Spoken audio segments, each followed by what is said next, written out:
Depuis toujours, les prières du peuple de Dieu ont libéré une puissance incroyable. Prière et foi nous connectent, pour employer le langage de l'époque, avec Dieu, qui peut tout faire.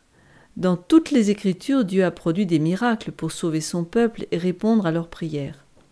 David, dans le psaume 18, au verset 30, nous dit « Les voies de Dieu sont parfaites, la parole de l'Éternel est éprouvée. » D'autres versions disent « Sa parole est sûre, ses promesses s'avèrent vraies. » Oui, Dieu secourt, Dieu pourvoit, Dieu guérit. Marc 11, verset 24 nous dit « C'est pourquoi je vous dis, tout ce que vous demanderez en priant, croyez que vous l'avez reçu et vous le verrez s'accomplir. » Le secret de la prière effective, ou la puissance secrète qui fait bouger le monde, c'est le désir. La version King James ne parle pas de demande, mais de désir. Le désir est l'âme de la prière, et l'échec de la prière est relié à la faiblesse de notre désir. Il faut donc que le désir soit profond, entier. Comme le dit Jérémie 29, verset 13, « Vous me chercherez et vous me trouverez, si vous me cherchez de tout votre cœur. » Pierre et tous les disciples consacrèrent 10 jours à la prière, et ils jeûnèrent. C'était l'instruction de Jésus. On peut imaginer que, plus les jours avançaient, plus le désir de leur cœur se fit pressant. Le résultat, ce fut la Pentecôte et le déversement du Saint-Esprit qui les équipa pour le service. 3000 convertis en un jour, et pour les disciples, plus d'assurance, du courage, de la hardiesse, de la force et de la capacité. Chaque narration de miracle dans l'Écriture commence par le peuple de Dieu à genoux, tête baissée devant Dieu et jeûnant. Alors, en réponse à leur prière unie, en réponse à leur jeûne, Dieu accomplit ses merveilles et son peuple réalise plus clairement qui il est. Alors, quels sont les bienfaits du jeûne ? Pourquoi le jeûne associé à la prière est-il si puissant ? Quels sont les effets du jeûne sur la vie spirituelle ? Et puis, la réponse à nos prières est si simple, il suffit de demander et d'avoir. C'est ce que nous allons voir aujourd'hui.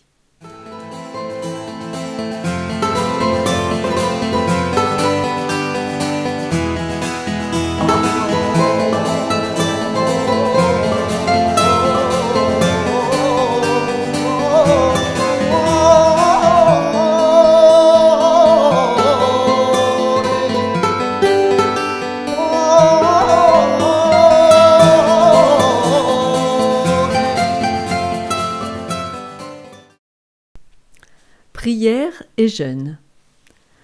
Le but de la prière, c'est de connaître Dieu, avant même de recevoir ce que nous demandons. Et ceci, on l'apprend en prière, mais aussi dans l'étude de sa parole et dans le jeûne aussi. Le mot jeûne veut dire littéralement « couvrir la bouche ». En effet, quand on jeûne, on couvre les entrées, les accès à l'être intérieur. Au sens spirituel, couvrir ou boucher les entrées signifie se couvrir les yeux ou les oreilles pour filtrer ce qui entre dans le cœur. Tout d'abord, il y a différents types de jeûne. Beaucoup de personnes jeûnent 1 fois par semaine avec ou sans eau. D'autres sautent un repas par jour ou par semaine. Certains jeûnent tous les jours, par exemple, en mangeant 2 fois par jour, à 7h et 13h30 par exemple. Ils restent ainsi 18 heures sans manger. C'est un mini-jeûne qui entretient le corps et la santé mentale. On peut aussi faire des monodiètes avec un seul aliment, par exemple la cure de raisin. Dans les cures de détox, on ne mange pas, mais on boit des jus de fruits ou de légumes frais. Le jeûne intermittent consiste à ne pas manger 1 ou 2 jours par semaine.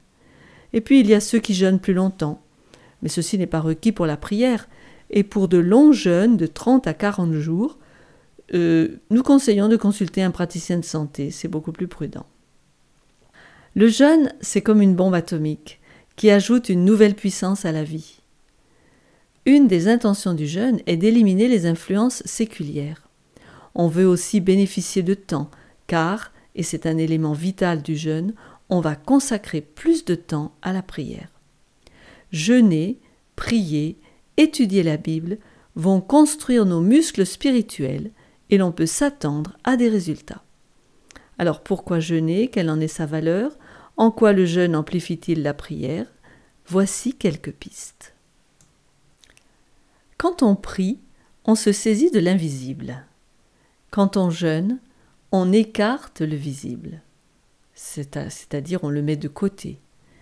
Les Écritures nous ouvrent les perspectives liées au jeûne et à sa nécessité, et c'est ce dont je veux parler maintenant, la nécessité du jeûne. C'est la discipline spirituelle qui répond à toutes les conditions de 2 Chroniques 7,14.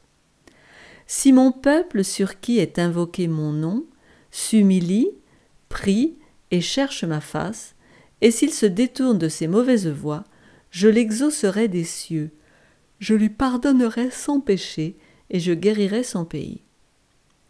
Pour recevoir l'illumination céleste, il faut être pur et avoir un but inébranlable. Être prêt à accepter tout ce que la Bible révèle et ne faire aucun compromis avec l'erreur. C'est une façon tout à fait scripturaire de s'humilier devant Dieu. C'est ce qu'on appelle le jeûne d'humiliation, dont il est parlé dans le psaume 35, verset 13. « Et moi, quand ils étaient malades, je revêtais un sac, j'humiliais mon âme par le jeûne, je priais, la tête penchée sur mon sein. » Et en Esdras 8, 21, là, près du fleuve d'Ahava, je publiais un jeûne d'humiliation devant notre Dieu, afin d'implorer de lui un heureux voyage pour nous, pour nos enfants et pour tout ce qui nous appartenait. En effet, Esdras avait le désir de retourner à Jérusalem pour reconstruire Jérusalem qui était totalement détruite après la captivité de 70 années. Donc, il a publié un jeûne et pour la bénédiction du voyage. Prier et jeûner sont dans la main de Dieu les moyens de purifier nos cœurs et de rendre nos esprits réceptifs. Nous obtenons des réponses parce que nous nous humilions devant Dieu. Jeûner donne du temps pour prier, rechercher la présence de Dieu et se repentir. Laissant de côté la routine, on se focalise sur Dieu et moins sur soi-même. Le Saint-Esprit peut, dans ce temps-là, nous révéler notre vraie condition spirituelle et nous amener à la repentance et au changement. Le jeûne nous aide à clarifier nos pensées, à nous concentrer sur la parole de Dieu. Notre perception est plus aiguë et la parole a plus de sens, plus vitale, pratique au quotidien. C'est certainement pour cette raison qu'elle nous interroge et que ça nous permet de nous repentir sur notre vie. Le jeûne transforme la prière en une expérience plus riche, plus profonde, plus personnelle. Le jeûne peut restaurer en nous de la détermination spirituelle et un amour plus profond pour le Seigneur. Nous devrions être alertes et bien réveillés, ne nous fiant pas à notre propre sagesse mais à celle de Christ. Des jours de jeûne ou une abstinence de mets délicats prenant des aliments simples de manière frugale s'avérera une grande bénédiction. Jeûner et prier réveilleront notre foi, notre espérance et notre confiance. Ainsi, nous croirons aux promesses de Dieu et nous présenterons nos pétitions avec une détermination qui ne pourra être repoussée. Quand nous serons brisés à ses pieds, humiliés, Dieu entendra notre cri. L'Éternel est près de tous ceux qui ont le cœur brisé, et il sauve ceux qui ont l'esprit dans l'abattement. Psaume 34, verset 18. Alors en quoi le jeûne aide-t-il la prière? Tout cela soulève des interrogations à propos du jeûne, mais en quoi? Il est un moyen de restauration. On connaît des relations corps-esprit. Purifier le corps libère l'esprit. Le Saint-Esprit est appelé et accomplit une œuvre spéciale en nous. Notre relation avec Dieu se fait plus intime, car la clarté d'esprit rend la présence de Dieu plus réelle. Jeûner nous sépare du monde. Le pouvoir du moi est affaibli et le Saint-Esprit peut nous parler. Jeûner fait tomber nos résistances. Je cède, je m'abandonne, le moi se brise sur le rocher des siècles, et je recouvre le calme intérieur et la maîtrise de moi-même. Jeûner renouvelle notre vision spirituelle, surtout si notre vie est hors de contrôle et que nous avons perdu notre premier amour. Jeûner inspire une nouvelle détermination à suivre le plan de Dieu et apporte un renouveau, un réveil spirituel. Jésus a-t-il jeûné? Oui, on sait qu'il a jeûné. Voyons Jésus et le jeûne.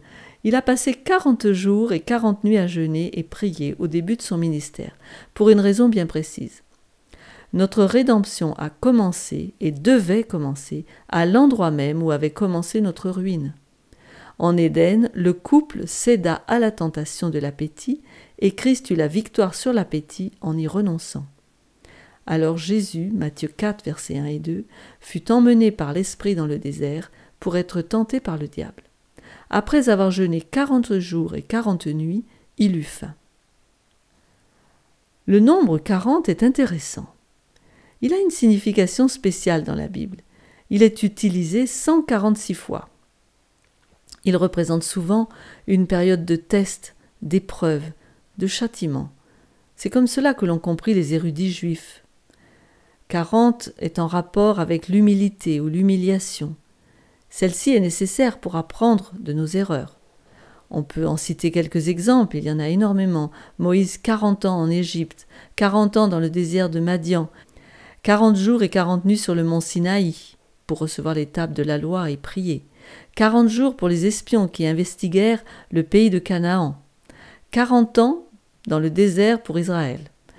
Jonas avertit Ninive de sa destruction pendant 40 jours. Et j'en passe, il y a beaucoup d'autres exemples. Depuis Adam jusqu'à nos jours, appétits et passions se sont tellement accrus, de manière tellement démesurée. Ils nous avilissent, nous rendent malades, nous enchaînent par des habitudes indéracinables.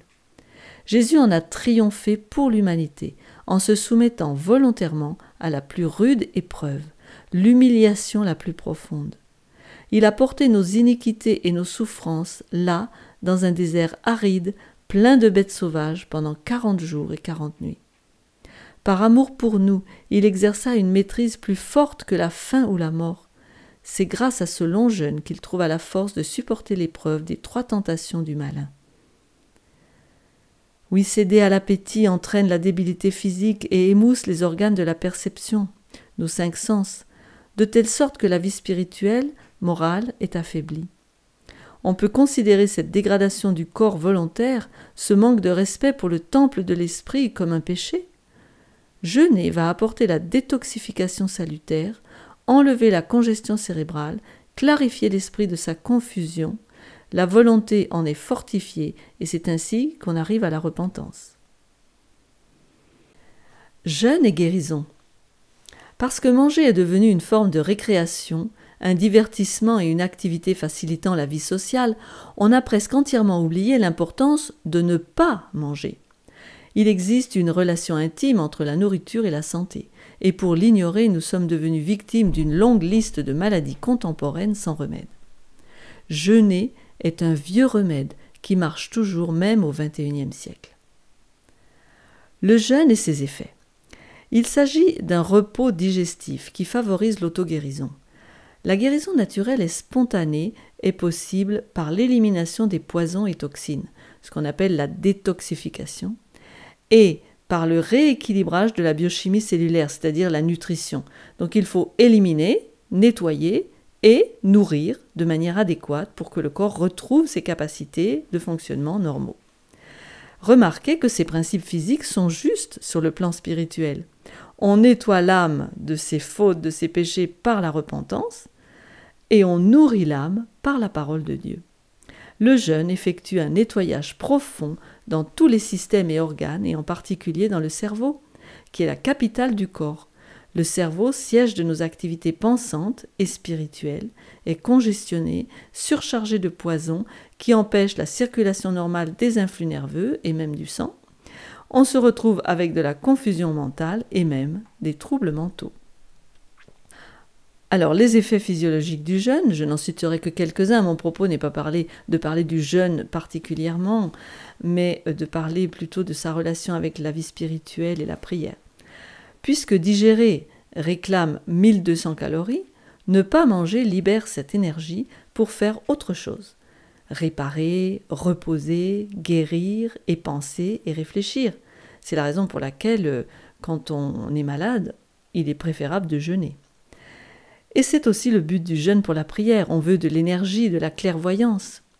Quand on jeûne 24 à 48 heures, le cerveau relâche une protéine, la BDNF ou Brain Derived Neurotrophic Factor. C'est un facteur qui permet la génèse, si vous voulez, la neurogénèse, qui stimule la neurogénèse, donc la production de neurones.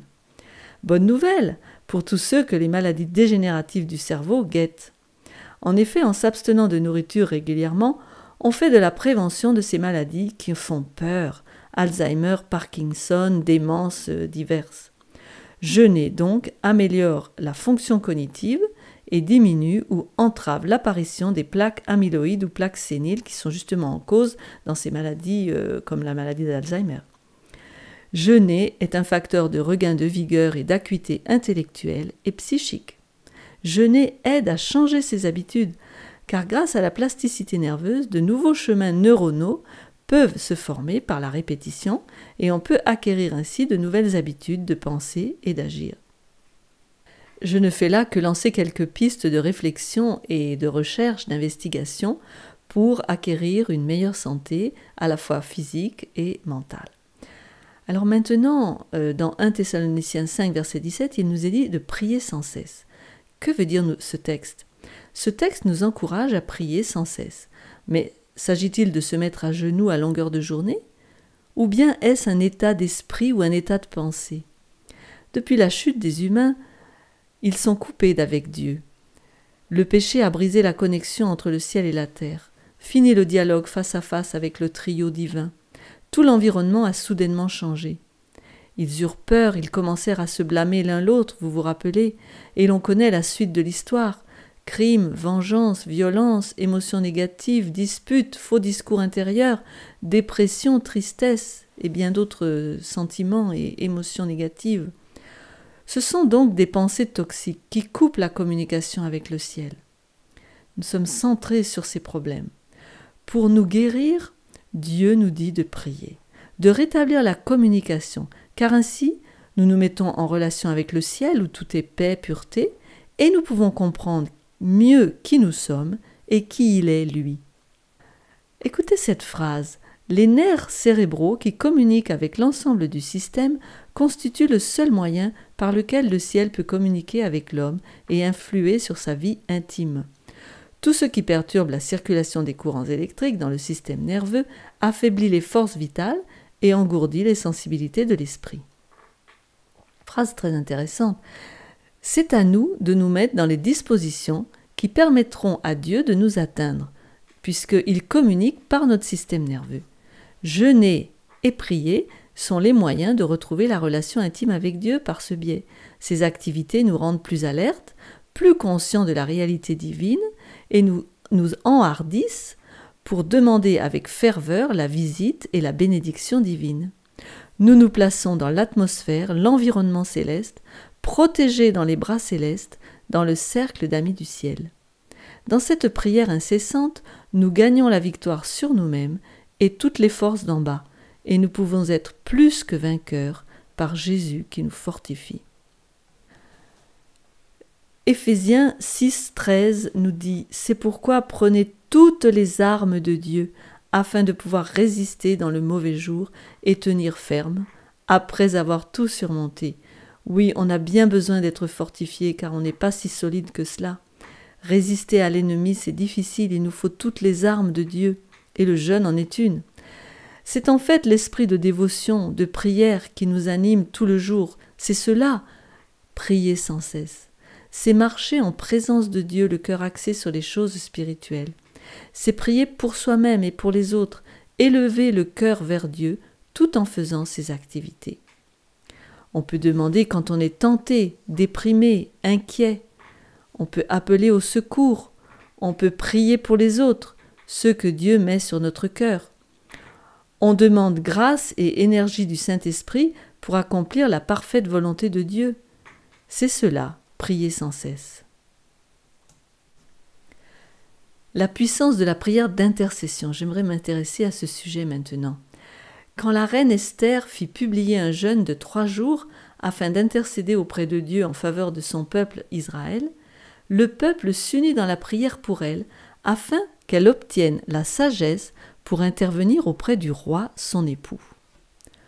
on peut lire la manière gracieuse et sage avec laquelle elle a géré la situation, et elle obtint gain de cause car Dieu lui communiqua une grâce, en réponse à la prière fervente et l'humiliation de tout un peuple. Esther chapitre 4, verset 16. « Va, rassemble tous les Juifs qui se trouvent à Suse, et jeûnez pour moi, sans manger ni boire pendant 3 jours, ni le jour ni la nuit.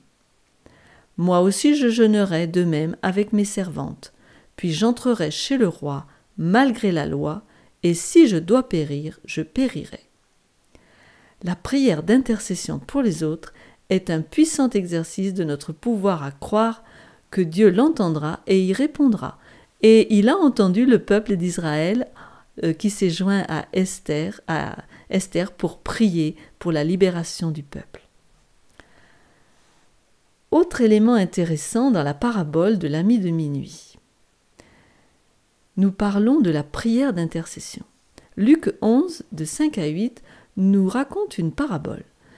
Jésus leur dit : « Si l'un de vous a un ami et qu'il aille le trouver au milieu de la nuit pour lui dire : « Ami, prête-moi 3 pains, car un de mes amis est arrivé de voyage chez moi et je n'ai rien à lui offrir. » Et si, de l'intérieur de sa maison, cet ami lui répond : « Ne m'importune pas, la porte est déjà fermée, mes enfants et moi sommes au lit, je ne puis me lever pour te donner des pains. » Je vous le dis, même s'il ne se levait pas pour les lui donner parce que c'est son ami, il se lèverait à cause de son importunité et lui donnerait tout ce dont il a besoin. Analysons les éléments de cette parabole. On parle de la puissance de la prière d'intercession. Tout d'abord, premièrement, il y a un urgent besoin. En effet, il est minuit, le visiteur a faim. Si nous voulons apprendre donc à prier comme il se doit, nous devrons ouvrir l'œil et le cœur aux besoins autour de nous. En fait, nous sommes entourés, au près et au loin, de gens qui vivent dans des ténèbres plus épaisses qu'à minuit. La plupart ignorent la lumière et la vie de Dieu et la puissance d'une vie nourrie par le pain du ciel. Des millions meurent chaque année sans la connaissance du Christ. N'y a-t-il pas une urgence ? Deuxièmement, il faut un amour pour l'autre. L'hôte a accueilli son ami fatigué, affamé, chez lui et aussi dans son cœur, même s'il n'a pas de pain, et il sort à minuit lui en chercher. Il sacrifie sa nuit de repos, son confort. Parce que l'amour ne cherche pas son intérêt, l'amour trouve sa joie à vivre et mourir pour les autres. C'est l'amour pour les âmes qui nous amène à prier notre puissant ami céleste, car nous n'avons rien en nous-mêmes, mais lui, il est riche, il a du pain en abondance. Troisièmement, le sentiment de notre impuissance. L'hôte, à minuit, voulait vraiment donner du pain à son ami, mais il n'en avait pas. C'était son impuissance, son incapacité à aider, et c'est cette incapacité qui l'envoie mendier chez son voisin. C'est ce sentiment d'impuissance qui est la force même de la vie d'intercession. Je n'ai rien. C'est pourquoi l'intercession est le seul espoir, le seul refuge. Comment puis-je résoudre les problèmes du monde ? Je ne peux pas. Le chrétien le plus faible peut prier que la bénédiction descende d'en haut parce que Dieu est tout-puissant. Quatrièmement, la foi. Il faut une prière de la foi. Ce que l'homme n'a pas, un autre peut le fournir. Oui, il a un ami riche à côté qui est capable et désireux de donner du pain. Il sait que s'il demande, il recevra. Cette foi le fait quitter sa maison à minuit pour demander. Nous avons besoin de cette foi confiante que Dieu répondra. Tout le ciel est plein de ressources spirituelles qu'il veut faire pleuvoir sur tous les assoiffés. Le plus pauvre, le plus faible, peut dispenser des bénédictions à ceux dans le besoin. Enfin, cinquièmement, une importunité gagnante. La foi de l'autre rencontre un obstacle. Son voisin et ami ne veut pas se lever. Le cœur aimant refuse d'accepter ce désappointement. Il supplie, il implore. Son amour doit conquérir. C'est la grande leçon de la parabole. Dans notre intercession, on rencontre parfois le délai dans la réponse. Il faudra garder confiance, persévérer, avec l'assurance d'une réponse. Il y a parfois même l'ennemi qui se met en travers de la réponse. Dieu valorise beaucoup notre confiance en lui, qui est essentiellement le plus haut honneur que la créature peut rendre à son Créateur. Alors, quel sera le résultat ? La certitude d'une riche récompense. Et cela aussi, il faut l'avoir dans l'esprit en priant. À cause de son importunité, il lui donnera tout ce dont il a besoin. Oh, puissions-nous croire dans la certitude d'une réponse abondante. Apprenons par la foi à compter sur la divine assurance que notre prière ne sera pas vaine. Chers amis, le temps passé en prière rapportera plus que celui accordé au travail. Seule la prière donne sa vraie valeur et son succès au travail. La prière associée au jeûne ouvre le chemin pour que Dieu œuvre en nous et par nous. Nous devons comprendre cet enseignement de Jésus en rapport avec la persévérance et l'importunité. Ce sont les aspects de la prière qui comportent la plus grande difficulté, mais aussi la plus grande puissance. Toute la nature a été arrangée par Dieu pour nous enseigner que rien ne se fait et réussit sans labeur et effort, semaille et moisson. Alors, confessons devant Dieu notre carence. Nous ne prions pas. Admettons notre manque de foi et notre manque d'amour. Oh, que notre compassion se réveille, que la vue des millions sans Dieu, sans espérance, dans la souffrance, que le sentiment de notre impuissance à bénir, que toute difficulté sur le chemin se combine pour nous pousser à faire une chose, crier à Dieu qui seul peut aider avec une importunité qui n'admettra pas de refus.